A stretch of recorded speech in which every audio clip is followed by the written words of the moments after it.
So just going to answer some of those questions that were coming through for Monday's Q&A. So the first one was in relation to Dave's book and the 80-20 rule, and would we change that in acute cases? So the 80-20 rule is basically a concept where we're spending only 20% of the time on the symptoms and 80% of our time on the problem that have led to those symptoms in the first place. But if it's somebody in acute back pain, for example, you're right, we might spend a bit more time on the symptoms, but only for the first couple of sessions. So in the first session, if they're quite acute, I might spend 80% of the time on the symptoms and just 20% of the time on the problems. But over the course of the whole treatment plan, it's still going to apply the 80-20 rule. So by the time I get to session 3 or 4, I'm spending much more time doing the rehab on the problem rather than just desensitizing symptoms.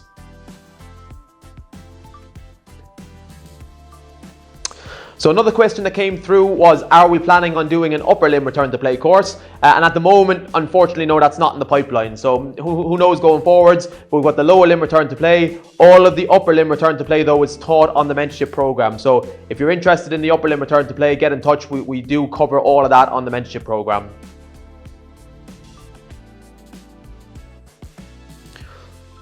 So another question coming through was about treating high hamstring tendinopathies.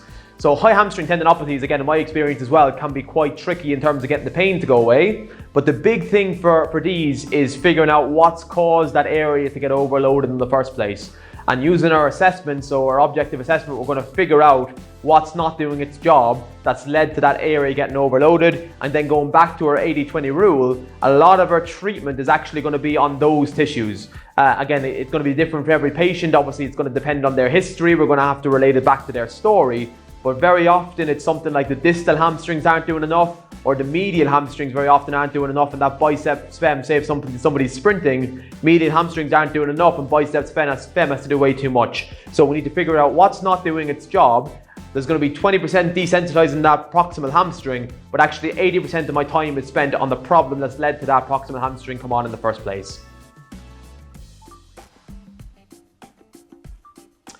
So best exercise for back pain, hard question to ask because it's going to depend on, hard question to answer, because it's going to depend on the person obviously individually and why their pains come on in the first place. But I really like any position that's getting them in a relaxed back position and then getting them breathing. So if we can get somebody to slouch and relax their back and then get them doing some real gentle breathing exercises from there, getting the diaphragm, pelvic floor mobilizing, getting the rib cage moving, I really find that's very, very valuable for anybody who's in a lot of back pain, because they can do that now when they're driving, they can do that when they're in work, they can do it, in bed at night time, and it's very, very easy to replicate, and they're going to be able to implement that a lot throughout the day. Whereas sometimes if we give them a loading exercise or something like that, they're not going to be able to do it as much. Obviously, we need to have desensitized the pain enough first, so they're actually able to slouch and relax without getting any pain. So that's where we might do some hands-on first to desensitize those tissues, but then once they can get there, get them in that position and getting them breathing definitely really, really works magic.